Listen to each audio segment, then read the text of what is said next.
So what software were you tinkering with before? Because it sounds like you said you were in Unreal Engine and Mhm. you were kind of sort of in software already. You were doing things before CGMA. What software were you trying to teach yourself at the time? Yeah, so when I was in Unreal Engine, I actually found myself like literally getting the cubes and spheres and trying to like make uh, assets out of those. And then pretty much I realized that pretty much at the beginning of the story is I was at like Staples to rewind a bit, and because I had a computer that crashed, and the guy I was talking to, I asked him, is there any games, softwares out there that let you make video games? So then he recommended me Unreal Engine 4.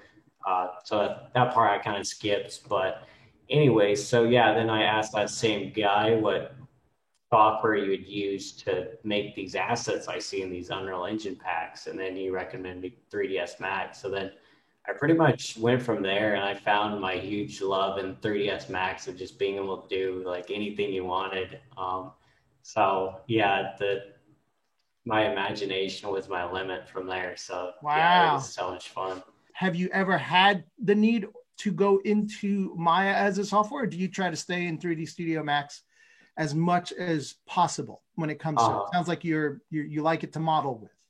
yeah, luckily with them being owned by the same companies, it's always been pretty easy for me to export, an FBX and put it in Maya.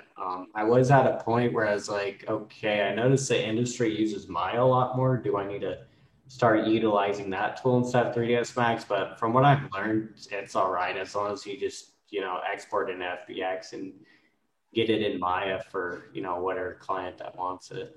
So before then, had you really touched much in 3D Studio Max? I mean, beyond tinkering, or did you literally get thrown into the deep end from a learning perspective? No, I had a good, decent amount of 3ds Max and the basics of the unwrapping and all of that, the high poly, the baking.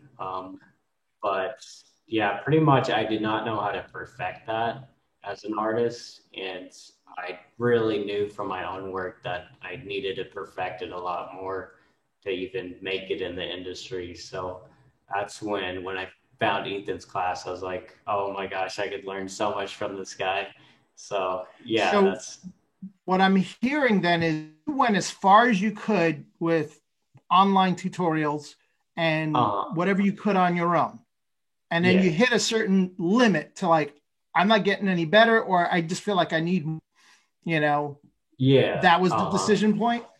Yeah, exactly. Yeah, I pretty much just yeah, I got very stuck with trying to figure out, okay, how is this guy doing this? Why does this look so good? How do I perfect that? So yeah, it gets to the point where you learn the software, then you don't know how to perfect your skills. And I think that's when an education of art definitely comes in. So, how are the first few weeks? Was it an easy transition since you had some skills coming in, Uh, or did it get like suddenly like, whoa, like uh, got yeah. challenging quick?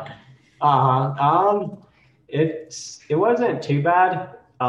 But yeah, just is mainly just getting feedback from the instructor, and that feedback was pretty much the main thing I was just really missing in my portfolio is getting that valuable feedback and being able to improve on it. And yeah, it just helped so much getting that. So, what were the things that I guess in that first iteration of the class? What were the big learning things for you? Like, was it easy for you to look at reference and put that into your shapes? So Uh, that's the artistic side. Or mhm. was it the missing technical workflows that maybe you were missing to get the process of making shapes and textures easier? What, uh, what were the uh, themes in that first class? yeah, I'd say is a mix of both for me. Being able to watch him texture in his lectures really helps me to go, "Oh, okay, he's doing this to add the wear.